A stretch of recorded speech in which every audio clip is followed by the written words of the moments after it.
Hi, everyone. Thank you for joining today's webinar, Driving Retail Sales Through AI-Powered Search.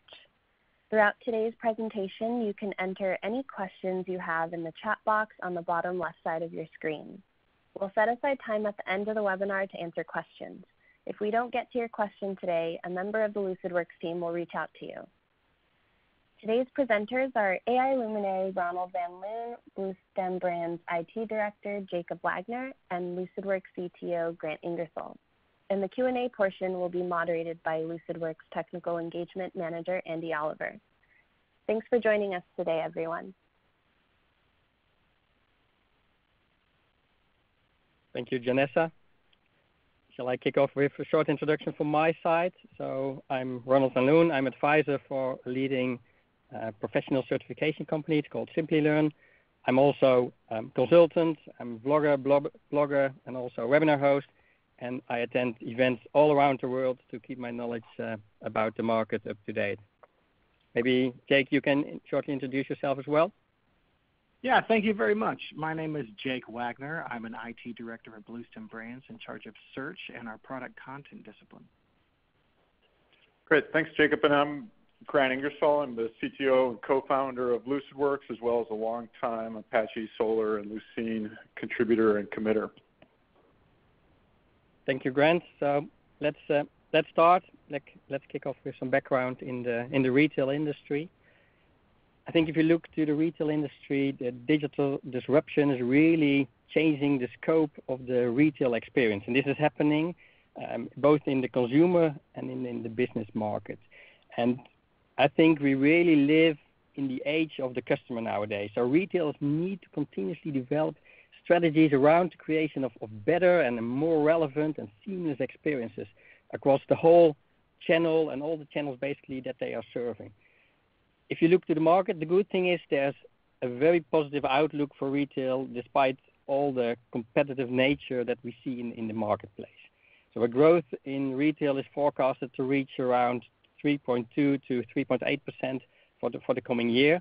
And if we look to online sales, this is growing at a significant proportion.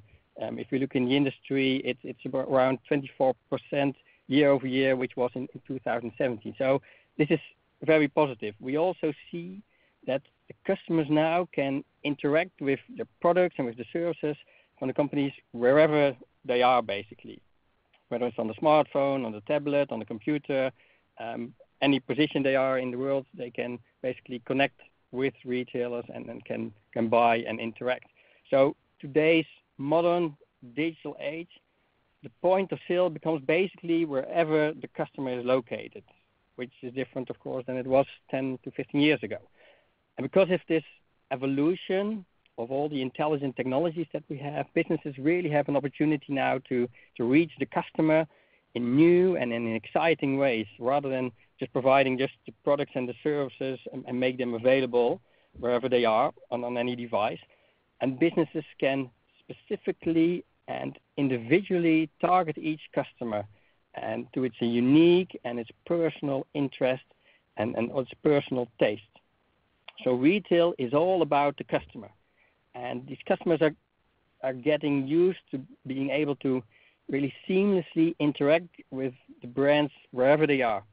And businesses have to be able to deliver the content to customers really quickly, directly, and in a customized format.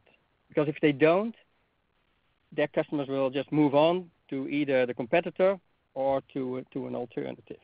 And this means that making every component and step of the interaction with your business should be fast, it should be fun, it should be easy compared to basically what it is often right now. So an important part of the interaction is searchability, and that's what we're going to discuss in more detail today. And search and finding the right product at the right time, in the right format, with the right device, with the right appealing and text and visuals, that's very important. So, for example, searching for a product that a customer wants should be helpful and highly personalized. And it should offer really relevant suggestions and let the customer quickly see and locate options that are relevant to them, but also have textual descriptions that are appealing to them. And I think Jake will later show some nice examples about this. So the most and the biggest retail brands out there today, for example, Amazon or Apple, they're driving sales and they are setting the standard for businesses all over the world because they really understand the customer. And they also provide personalized and innovative techniques to enhance the shopping experience. And they set the bar and the expectations for everything what they do, not only in retail, but basically in their whole life. And this includes techniques such as smart search engines for the customers, which enable a deeper and a more meaningful level of interaction with the brand, with the products, and with the site. Retailers need to deliver a seamless cross-channel experience, and they need to emulate successful brands like this Amazon. And to do so, they must leverage these new technologies, and new technologies like artificial intelligence and machine learning, but also IoT technologies, to completely personalize this customer experience and to use this data really in your advantage. So it's important to keep in mind that the more steps that a customer has to go through when shopping on your mobile device or online, the more likely it is to give up and they move on. So it's really important for retailers to capture customer attention span and interest the first time and make sure that you do not have to hit the back button because then you're lost. And this becomes even more important when customer is shopping on a mobile device. Smart search ensures that customers can get the most relevant results and see what they last looked at or what they might want next or what other customers with similar interests have purchased. And retail giants use AI and machine learning to drive the sales through these personalized recommendations and targeted marketing. And they use to analyze the customer behavior. And I think they're quite successful by doing this. But there's opportunity for companies like yours as well. You don't have to be the biggest. So it's up to all the businesses all over the world to adapt and to integrate AI, machine learning, and IoT technologies, emulating the most successful organizations out there. So not only remain competitive, but also drive success in the future. And to stay relevant and constantly change this swiftly adapting world of technology. So what are some common uses of AI and machine learning in retail? And on the other hand, what are some future disruptions? So intelligent technologies, if you talk about machine learning, AI, and IoT, they're really at the forefront of retail trends because they give businesses the ability to better reach customers, which is key. And according to an analyst firm called Constellation Research, the AI market will surpass the 100 billion by 2025. So we see this is a substantial market, important, and retailers really need to take the advantage of these intelligent technologies right now in order to gain competitive advantage and don't get behind. And machine learning and AI, they use algorithms to create these immersive interactive experiences between the technology and the humans, and it's getting closer and closer, and it's personalizing our connection to this technology. So it uses examples like predictive analytics to forecast potential outcomes and to improve critical business functions. But it also allows you to prioritize the customer experience, so which is so important in our era where we see with all the online interactions, prioritization is key. It also enables more unique insights and recommendations that help the companies to innovate, define all new type of approaches as the market is changing very quickly.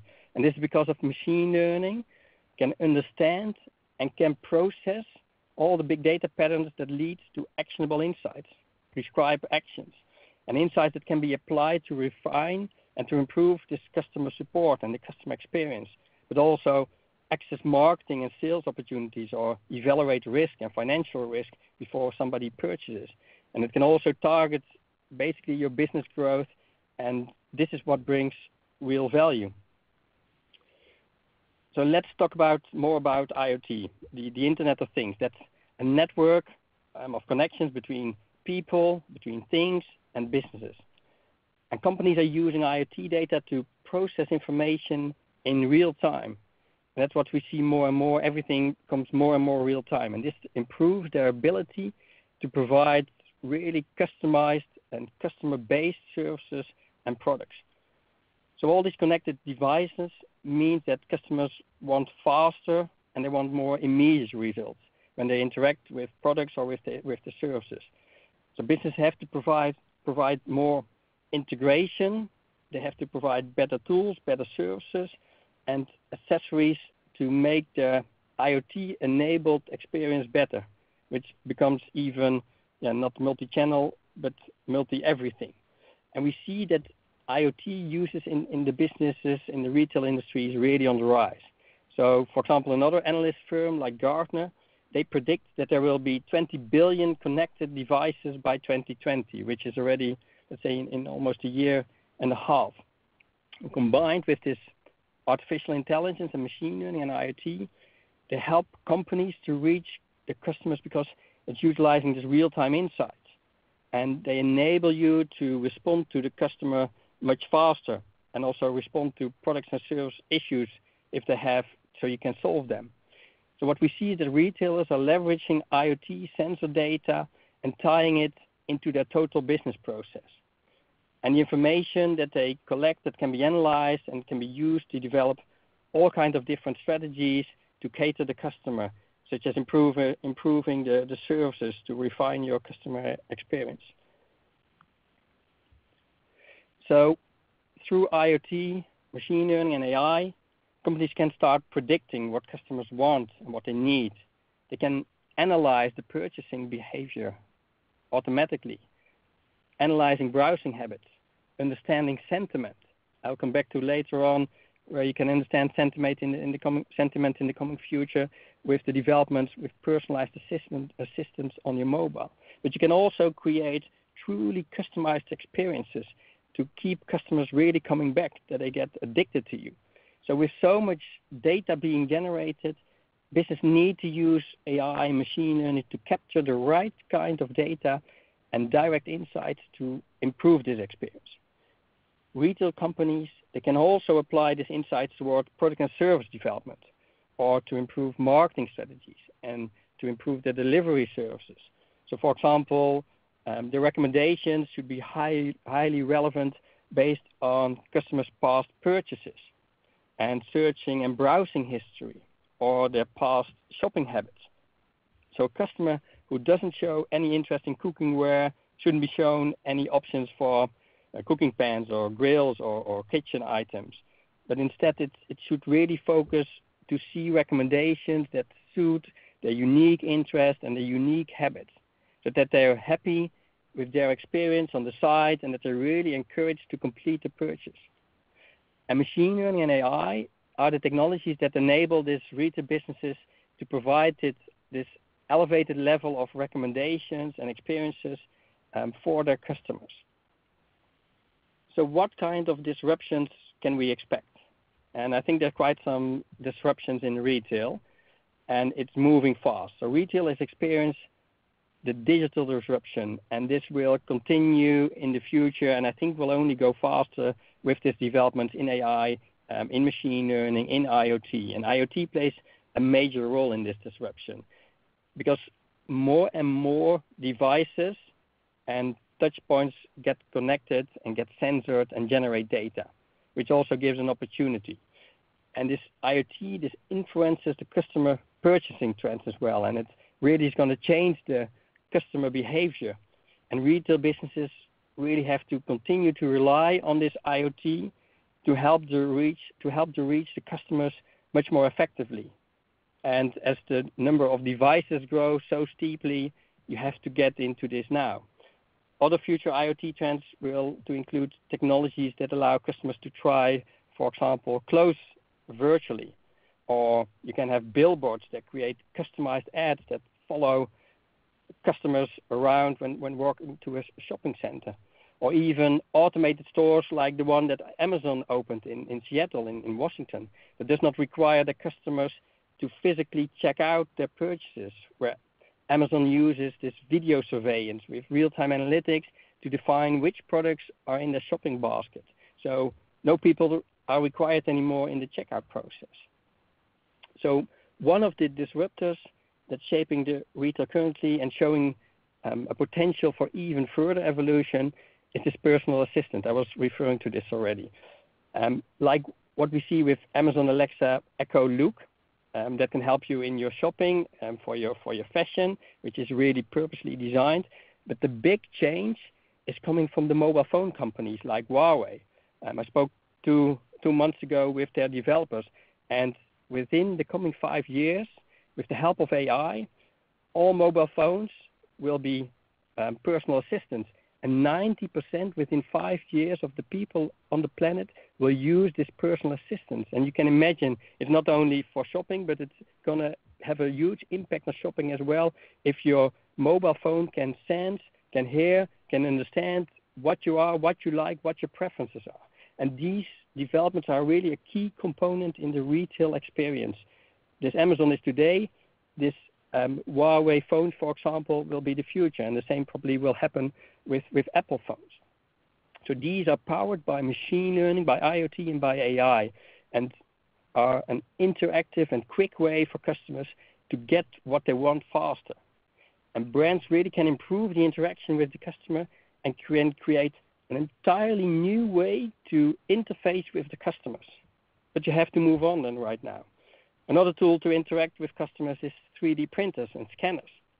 What we see is that these devices will disrupt retail by creating increasingly complex and plastic and metal and all different kinds of material items. And for example, you can also have this 3D scanners apps for your mobile phone and printers that allow you to print customers all these items just at home. So the commercialization of this technology has also a lot of impact and potential for retail. So how to improve recommendations for customers?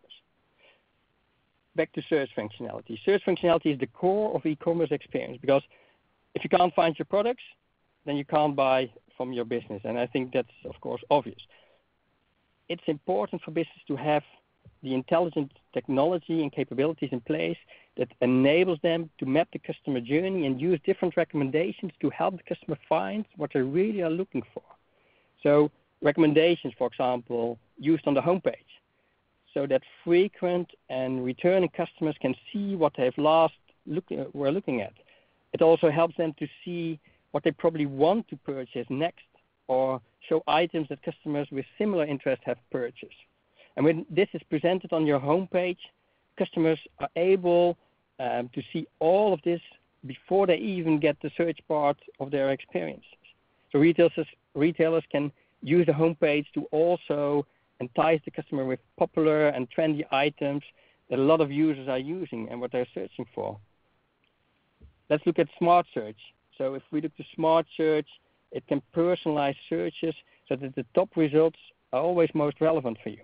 This is also very important because most customers don't look further than page 2 or 3 from the search results.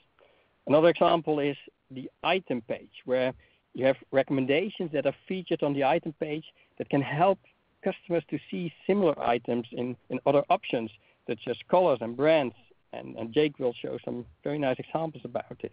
It also helps customers to look at items that other customers have purchased with that item, so accessories, and help them make suggestions for multiple purchase items. If you look to brick and mortar stores as well, they can utilize these type of recommendation technologies in their stores too. If you look to different studies, they indicate that customers really want to be recognized across different channels, as long as the experience is good, including from in-store connection and online connection. So connecting online and offline activities and their behavior is really important to creating an overall and excellent customer experience. So in-store customer service can change a lot as well. It can mean something like ensuring a shop employee having customer information through his mobile device, and even augmented reality can help people in the future with getting a better service. So the way a customer can be directed to items by brands that they really like in their style and in their color preference, that should really resonate to them. So brands can really use this to personalize the experience. So if you think about the possibilities of smart kiosks and holographic assistants, smart kiosk and holographic assistants can influence the customer behavior. Because when a customer use the store mobile app as they walk through a smart kiosk, they will receive a personalized response that's very similar to a mobile search experience. And after a sale is completed, there's opportunity as well. So there's another part of the customer journey, an important part of the customer journey that's called the customer decision journey. So products wear out, or they have a product recall, or a customer might need to purchase an accessory for that product. So customer service, promotion, mobile apps should really size the opportunity to serve the customer after the sale and ensure that they get new accessories that they need, or that the product recall is completed successfully. So what are the challenges impacting retail? Despite the growing nature of the retail industry, businesses are still facing quite some challenges in delivering this great experience to the clients. Businesses are reshaping their entire infrastructure to support AI and to support machine learning and IoT technologies. And this can help them overcome many common challenges that are related to the customer. So for example, being understood as a customer both online and offline. And that's important for customers. And this is part of a common omni-channel, multi-channel challenges that retailers are facing. So how to provide customers with the best experience regardless of the channel, and regardless of let's say, the way that you interact with your brand. It's actually more difficult for retailers to appeal to and to win over new customers. So then it's more, let's say, important to continue than for existing customers. And this part is particular challenge. This illustrates the need for powerful AI search engines. If a new customer hits your site, it's a make or break moment.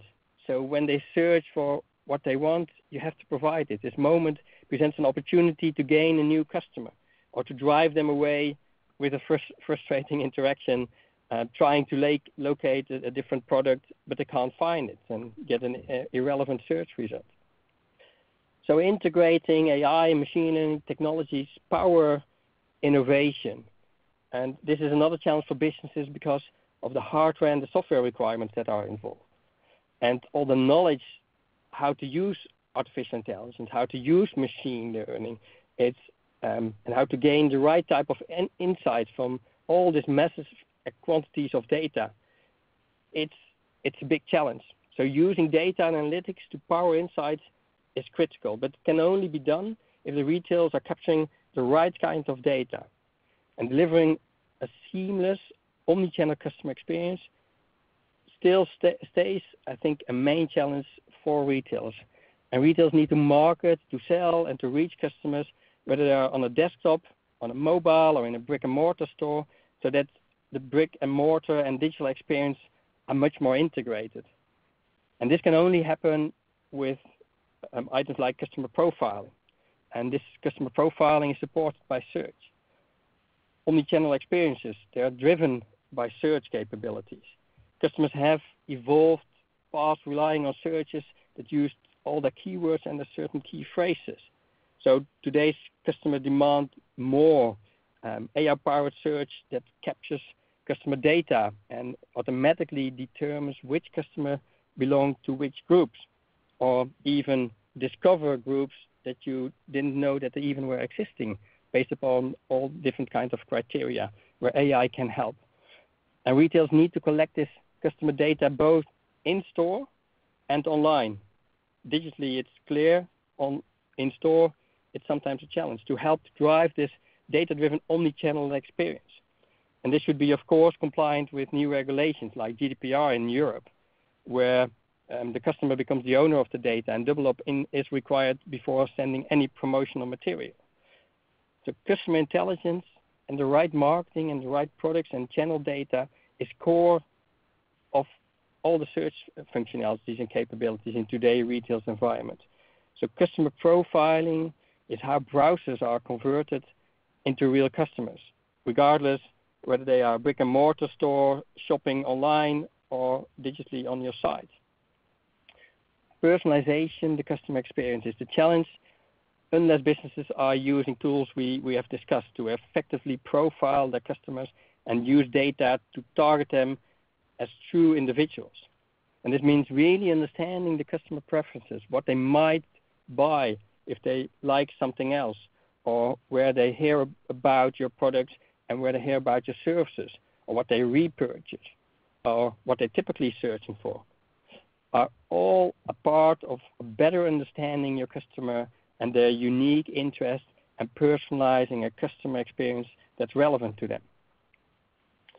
So to conclude my part, I want to finish off with a couple of key points. Retailers need to make sure they are in the position to keep up with all the trends in the growing retail market space. And these trends are following up quickly, and new innovations will be there faster and faster. The customer experience is key in these trends and in this growth, and retailers must apply to technical innovations through the help of artificial intelligence to develop this customized experience and to increase this visibility into your products and into your services. Another aspect is, I think, the recommendations, which using signal capture. And this provides retailers with the capability to increase their conversions and truly appeal to the modern type of customer as well. And combining the digital and the brick and mortar strategies, this will enable you to treat the customer experience as an integrated journey across all the interactions with your brand and ensure that you can deliver the right level of personalization that they want to need. So now let's talk about how to deploy these solutions and discuss some real case studies and examples. So Jake, we're really keen to hear your practical experience. Well, I appreciate that very much. Thanks for the kickoff. So as the introduction mentioned, my name is Jake Wagner, and I work for a company called Bluestem Brands based out of Minneapolis, Minnesota. Just to give you a brief synopsis of where we come from, Bluestem Brands is a multi-brand retailer that had its first variation of its inception in 1948. So for more than 70 years, we've been selling products to people using catalogs and obviously more recently in the e-commerce space. Things really started to kick off for us in our current retail journey in the early 2000s when we started to do some multi-brand expansion. We originally were Fingerhut, we added Geddington, Paycheck Direct, and the last couple of years we bought a company called Orchard Brands. And in the very next slide, what you'll see is just a really brief synopsis of what it is I'm talking about when I'm talking about my retail journey and experience. We are a company comprised of about 15 different brands. On the next slide, you can see a short list of what those brands are. And really what makes this interesting and pertinent from a retail search and sales perspective is that we intend for each one of these brands really to be distinct. I'm aiming with each of these brands at a particular assortment, a particular type of product, a particular value proposition. I'm targeting a very particular market segment. We don't try and compete too much with ourselves. So that distinction is really, really important. And the discipline of figuring out how to use search technology, AI-driven results, machine learning in order to do as much of that distinction calculation without needing human hand-holding, it's a major value add for us. So really quickly, the challenge is identical, satisfy the customer, but that identical challenge needs to be addressed in these distinct ways. So walking through just a brief summary of the problem, what it is to work in retail product. I have a collection of manufacturers, and every manufacturer is going to create a product, and they're going to describe that product with a set of attributes. This is beautiful. I love my manufacturers. We have a manufacturing arm ourselves for private label products. The next thing that happens in most cases is we have resellers. Now the resellers are going to take this product, and as a feature and a favor, they are also going to decorate that product with information, describe that product. Maybe it's compliance and regulatory warnings, and maybe it's decorative clarification of concepts. You called it black BLK, and I'm going to spell it out nicely for you, BLAK, BLACK even. The painful part here is that the same product might come to me through multiple retailers. They're going to give me overlapping but not always identical values for any one of these attributes. In my example here, you can see in red that I've decided that some of these resellers think the material is hazardous and some of them don't. My job at this point is to onboard all of this data into my company. I need to merge everybody's conceptualization of what that product is into what I think the product is so that I can make it available for sale. Now at this stage, I have an entity. I'm capable of buying it. I can get inventory for it. I can ship it to a warehouse, but it's not really saleable. I don't have any of the content decorating this product that makes it attractive to my customers. So the very next thing I need to do is send this over to my creative teams. So my creative teams are going to expand upon these definitions. They're going to add all my imagery. We're going to get the photographers in. We're going to get the copywriters in. We're going to add yet more data. We're going to do more transformations of the enterprise definition of the data, all to come to this conceptualization of content. Now for Bluestem in particular, because we're a multi-brand retailer, the customization doesn't stop here, because in the very next phase, each one of my brands wants to layer another piece of clarification and content adjustment on top of that, so that the data that we're showing to my customers is brand specific. For my hip, fashion-conscious Finger Hut customers, I'm going to refer to this as candy apple red, because that is how that customer engages best. For my octogenarian headband customers, they, greatest generation, really prefer to call it glossy red or something along these lines. Every one of these data attributes, we have this option to customize it for every brand for the purpose of ultimately getting it in front of customers and having the expression of that product be useful.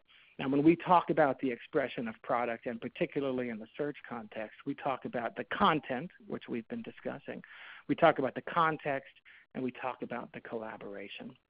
There's a lot that we can do in this space that is interesting. In the next slide, we talk about these three sections kind of more generally and what we are trying to accomplish. AI and search technology really are an optimization strategy across the entire pipeline.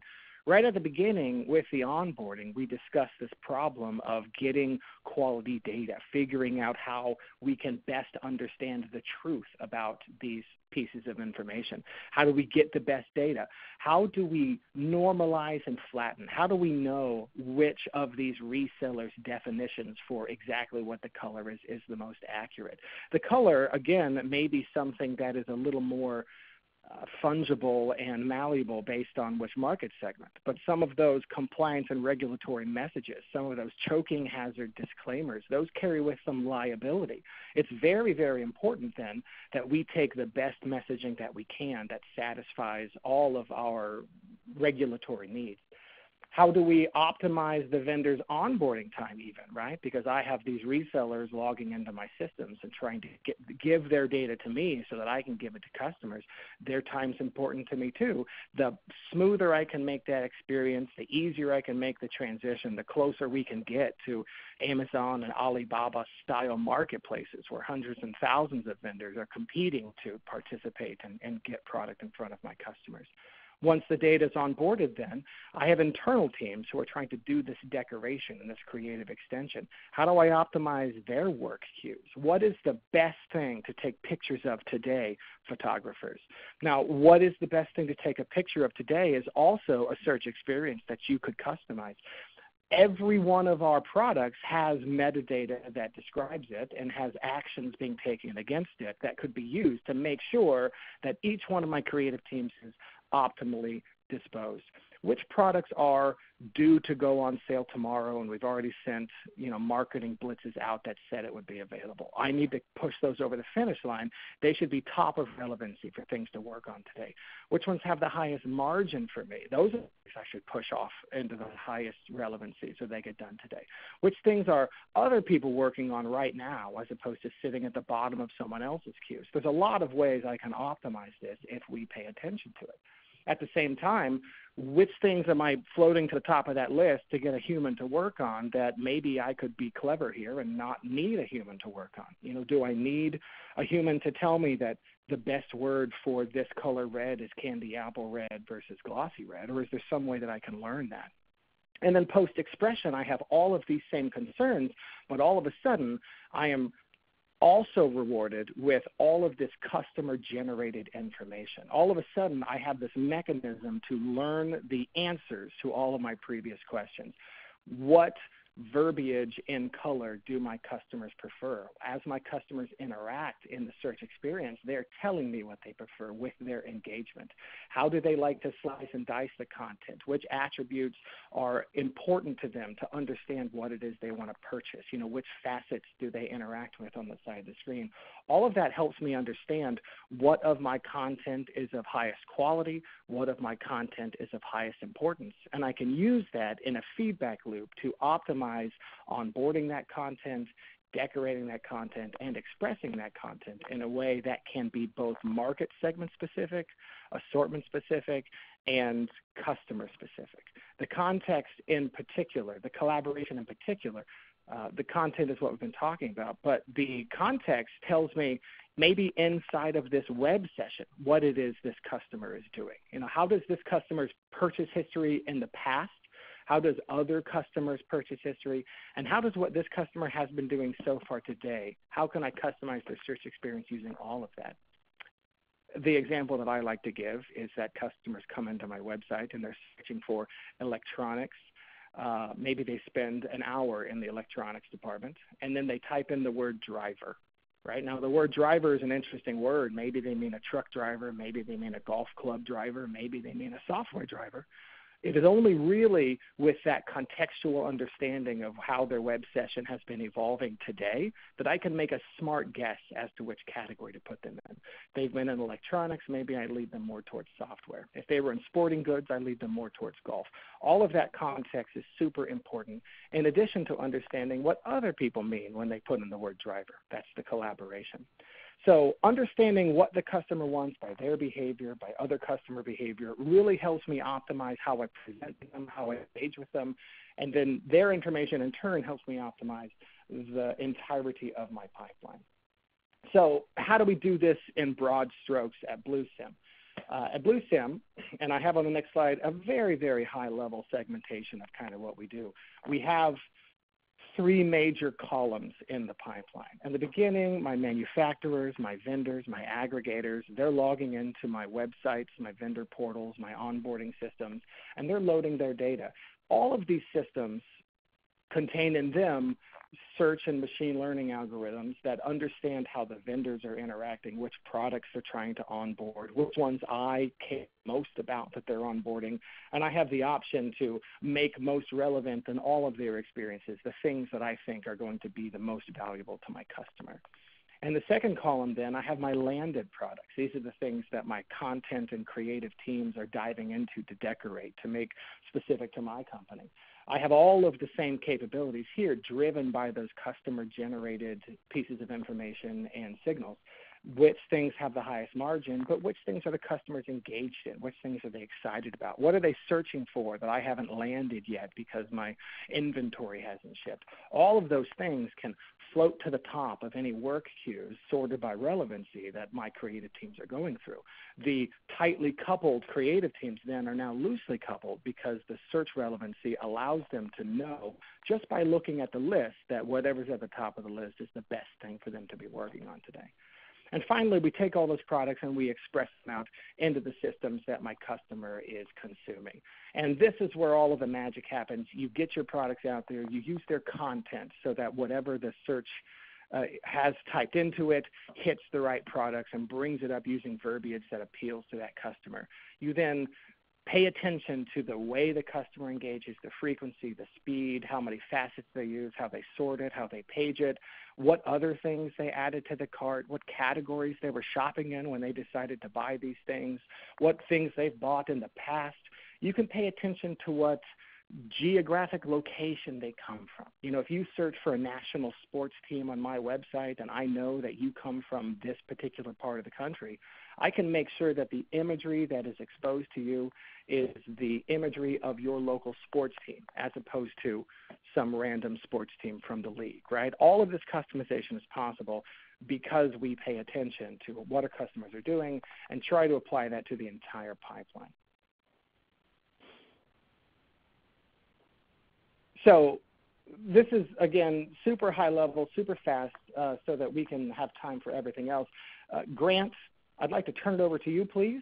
See if you can take us home here, sir.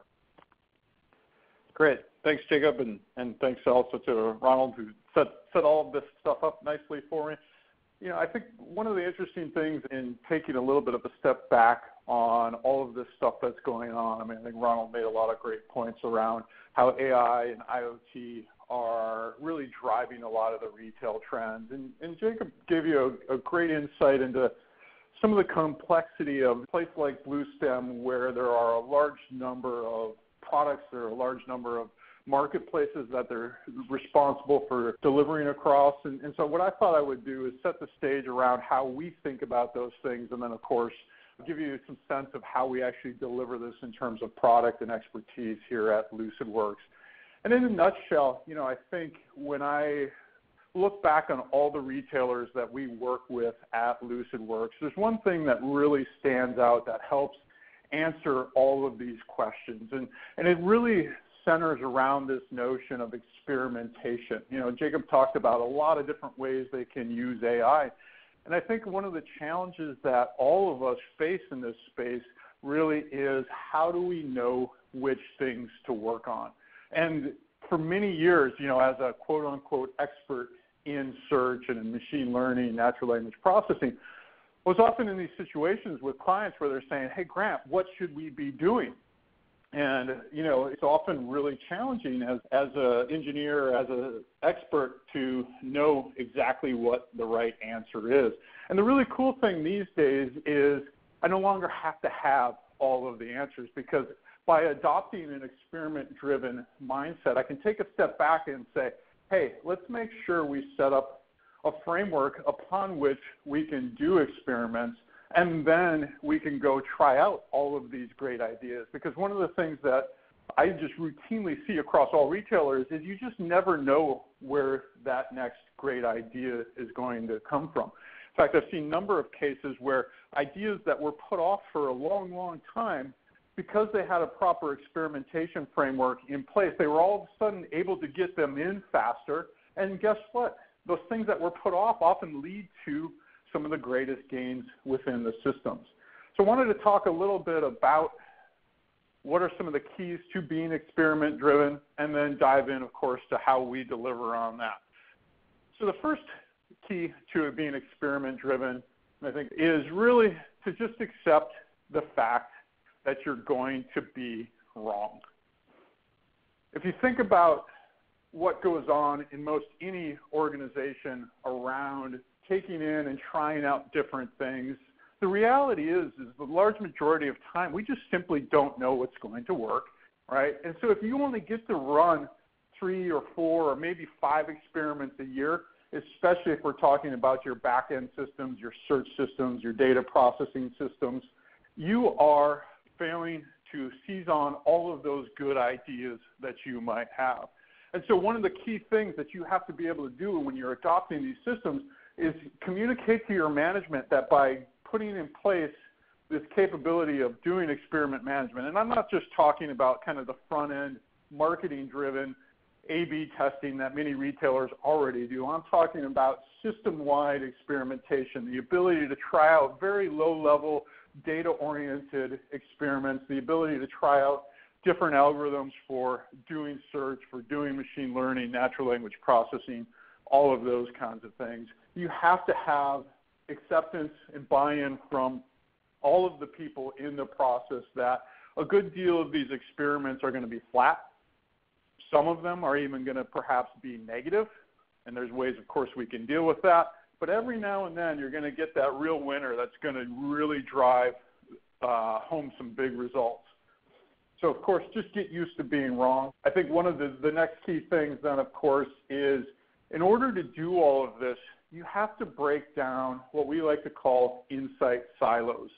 And the insight silo really is what you often see in any large organization, and some of it's just natural by the fact that there's so many people and you can only communicate with each other so often or so much just due to the sheer friction involved in communicating across whatever mechanism your organization employs, whether that's email or tools like Slack, et cetera.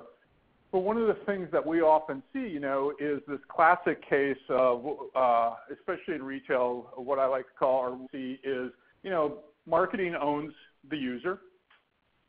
They dump out all the user profiles and data to the data science team. Data science team then goes and builds this great machine learning algorithm that's going to provide, 5 percentage points of uplift or 10 or whatever it is. And the business says, wow, that's great. Let's get this in production.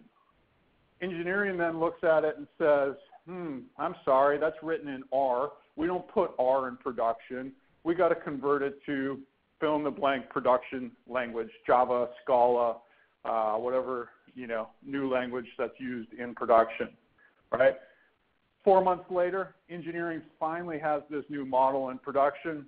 Guess what? It's flat. So then everybody starts arguing. Why is it flat? What happened? I thought this was good. Hey, data science, did you screw this up? Hey, engineering, did you forget to put in the right algorithm, et cetera? Is there a bug? All of these kinds of finger pointing and questions go on. Lather, rinse, repeat. You've only run a few experiments a year. And the reality is that you're in this situation because you've had a fundamental breakdown in the way you communicate and the way you deploy software that doesn't allow you to experiment more. And so we want to think about systems that we can put in place that allow all of those people, marketing, data science, engineering, business, to work and share the same data so that they can have more results faster, they can try more experimentation, et cetera. And so if we go on to the next slide, I think one of the key things then that you have to think about as you adopt one of these systems is you need to be able to master all the different data types coming in. And I think Ronald did a great job of setting this up around thinking about, we've got mobile devices, we've got desktop, we've got IoT devices, we've got all of our internal system-generated content. As Jacob pointed out, we have a whole ton of often conflicting human-generated content as well. And then, of course, we have actual applications that are delivering all of this stuff. And there's a real pressing need to be able to put in place the ability to master all of that across the entire organization. It's got to be real time, and of course, it's got to be at scale. So if we take and combine all of these things together, you start to see that we now can have the ability to leverage all of those things into a system that we can then go and rapidly deploy across a number of things. And so if we go to the next slide, one of the things that we really try to emphasize with organizations, and I hinted at this earlier, is that we want to put in place a system that allows experimentation across the entire stack, not just the UI. If you look at most experiment management systems on the market, your Adobe Test and Targets and your Optimized Leads and things like this, is you just fundamentally see that they are really marketing-driven tools, and that's great. They do a lot of good work in helping marketers address kind of the UI part of the question, and that's a super important question. Where should you put buttons? How do users interact? What's the content workflow or the purchasing workflow look like? All of those things are important questions. What fonts, what colors, et cetera? How do people react to all of these things? But they fundamentally fail to help the core engineers, the people who are working on the back end, the people responsible for like what Jacob was talking about, of of the processing of the data, the normalization of the data, the serving of the data. And so you really need a system that allows you to deploy these experiments across all of those systems. And of course, here at Lucidworks, we think we have a solution that does that. And in fact, we feel very strongly we have a solution that helps retailers deploy experiments, deploy AI, deploy machine learning across a lot of different things. If we go on to the next slide, I'll spend a little bit of time just describing that with some particular attention paid to the AI side of the equation. In a nutshell, if you're not familiar with Lucidworks Fusion, I like to break it down into 3 parts. Fusion Server, simply put, it's all the stuff your developers have to do, but they probably don't want to do. It's ETL, it's plumbing, it's scalability, it's fault tolerance, it's connectors, it's security, it's all of those good things. The AI side, it's really what is driving not just the future of retail, but the present best-in-class retailers out there. It's for us, obviously AI is a really hyped term these days. A lot of people pontificating about AI. For us, we focus very practically on how do we apply machine learning, natural language processing, statistical analysis, and ultimately this experiment-driven mindset to the problem of search and discovery-related tasks. And then last but not least, we ship with Fusion a tool called App Studio. This really is designed to help you build beautiful user interfaces faster. For retailers in particular and the IT departments within those retailers, it's primarily focused on helping you deliver tools out to the rest of your organization. It, of course, can also deliver to your end site, to your website, et cetera, although we do recognize that many people have CMSs and things like that already in place. And so what we see then is developers can spend more time by adopting Fusion on the things critical to the business, the machine learning capabilities, et cetera, and less time on plumbing and infrastructure and less time on maintaining internal tools and applications. I won't spend too much time here, but you can see a little bit on the architecture that we deploy in Fusion, or the marketecture, if you will. All those different data types are perfectly supported in Fusion. We can handle, of course, the human-generated. If you've been a Solar user, Solar is really good at what you would call the traditional content, your product catalog, all of that kind of stuff. It can serve up faceting, et cetera. One of the things we've done with Fusion, of course, on top of Solar, is to make it support what we call signals, the system-generated data, the user clicks, the user feedback, all of that kind of stuff into the system, as well as whatever application-generated content we need, whether that's personalization information, historical information, so on and so forth. We feed all of that through on the indexing side through our AI pipelines. You can do classification, clustering, analysis of that data, much like what Jacob was talking about. Feed that into the core of the search engine, the data processing layer, which is powered by Solar and Spark. And then, of course, serve that up through Fusion AI back out to the user, build out custom applications, and, of course, serve your website. All of this stuff is proven at scale. It's very extensible, it's fault tolerant, all of those good things. And most importantly, we at Lucidworks are set up to help you as an organization through the most demanding of your times, whether that's through our customer support or through product. Won't spend here too much time, but underneath the hood, this of course is powered by open source that you all know and trust. The nice thing for you is kind of what we do with Fusion is a classic 80-20 type problem. We try to hit the mark for most people in most situations, but due to our open core capabilities, you of course can extend where you see fit. Next slide. As part of that then, so that's kind of one of the key aspects of the Fusion server side of it. Let's spend a little bit of time on the AI, going in a little bit more depth. When I think about AI stuff, I kind of think about it as really being built on 2 key concepts. And those 2 key concepts really kind of break down in my mind to, hey, do you like math or not? And if you don't like math, Well, Fusion comes with a whole lot of math underneath the hood, right? We take care of things like automatic click streams, support in your relevancy engine. So we can automatically learn relevance by looking at what users have done in the past. And this literally is just something you have to turn on. And in fact, we had a recent large retailer of ours. They spent about 4 weeks to get this in production. 3 of those weeks were spent on getting their data workflow from their data warehouse, all of their signal data, into Fusion, and then another week of hardening that process, integrating it in such that the search results were enhanced with a clickstream signal model. And then they went live, and they actually ran an experiment with it. In a very short period of time, they were getting very significant improvements on conversion just by turning on the clickstream. And in fact, that process, that 4 weeks, paid for Fusion many times over in terms of higher conversion rates and with very little effort. I think it was one engineer plus some business folks for a little bit of time on the review side of it. So one of the things we try to do is bake these kinds of things into Fusion out of the box.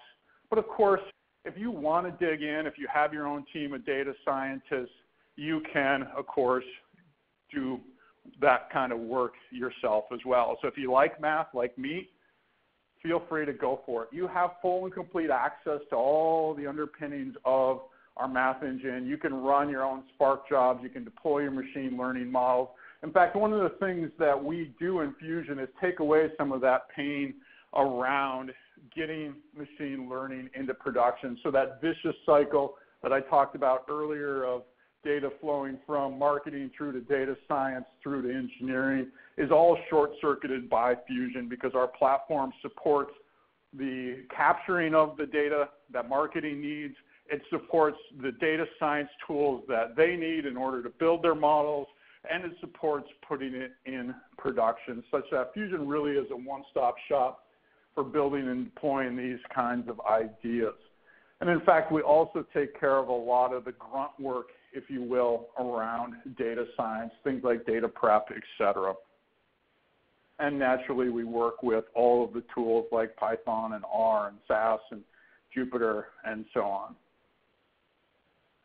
So with that, then, we take all of these ideas, this notion that we're going to apply machine learning, and we feed that into our experiment management system. This is something we just added in Fusion 4. We've seen it already have some significant gains for customers. It allows them to adopt ideas faster. And this isn't just experiment or A/B testing. We, of course, support that. You can do multivariate testing, so on and so forth. But more importantly, we automatically track and build dashboards and statistical analysis that shows you whether this stuff is working. You tie it in directly to your pipelines. You can experiment across simple parameters, simple parts of the request, through to different pipelines, as well as different collections. So if you've always wanted to try a whole different way of processing your data, you can do that, set up an experiment, and see whether it works or not. With that, I think we've got a little bit of time for questions. Thank everyone for their time. Feel free to reach out. We're happy to help with anything that needs clarification. This is Andy. Again, we just have a little bit of time for questions, so I'm going to run it by you guys and then conclude there. So, Ronald, can you describe some of the IoT innovations that you're seeing deployed in the marketplace? Yeah, sure, of course. So I think I described a couple of them already, like the Amazon Go shop or the 3D printers and scanners and the personal assistants. Another one to add, which I've seen in China, where China is moving from, let's say, cash to cashless with apps like WeChat, where they can pay just in a fraction of a second. I think this is a development that's also really going to change retail very quickly. So next to the other ones, I think this is an important one to follow as well. All right. So Jacob, how do you know which things are working in terms of recommendations or other AI tricks? Yeah, fantastic question. And there's a couple of different ways that I think compete with each other. At its most basic, you need to understand what your KPIs are, what your key performance indicators are that tell you that something is working. An example of a simple one might be your total conversion rate, like how many products am I actually selling. Potentially better one that really pays attention to how well search is working is the rate of people who hit a search listing page and went to the item detail page. If you actually got them to the item detail page, you found a good result. Another example might be the number of searches they actually went through before they made it to an item detail page. All of these could be used as metrics in order to drive to an understanding for whether your recommendations are working. My personal favorite things to do are to try and have at least one KPI view that's nice and high level. On a recommendation in particular, how often are people engaging with the recommendation links at the bottom of my page? I might have a people who like this also bought that. How many people clicked on that? If I can pay attention to something just that high, I know for sure that people are engaging and understanding and feeling like what I recommended actually goes with what they're shopping. Now, I could pay attention to how often the recommended product is actually purchased, but I'm starting to muddy the waters a little bit on whether that product is price competitive, whether it's for sale, cheaper elsewhere, all these sorts of things. So for that recommendation question in particular, I like to pay attention to engagement, an actual click on the actual recommendation link on the page. Excellent. So, Grant, what kinds of these AI things can we really do without a data scientist versus what do we really need a data scientist to make work? Yeah, it's a great question. I mean, I think everybody's challenged with hiring data scientists these days. So, the more you can do out of the box is a really great capability. For me, one of the biggest bang for the bucks for people who have been doing search for a long time but don't have clickstream learning turned on is to do that. Take in all of your clicks, build up a model that goes across what people are engaged with, what they add to the cart, what they purchase, and feed that back into the search system. This is literally about 2 clicks of a button in Fusion. And of course, you have to capture the click information, but that's a straightforward API as well. And our model, we've seen work at quite a number of retailers without any further modification. And in fact, in 4.0, setting these kinds of models up is writing a few lines of SQL. Outstanding. So that's really all the time. We were over time, so it's really all the time we have for questions. Anybody who has further questions, please feel free to get in touch with us.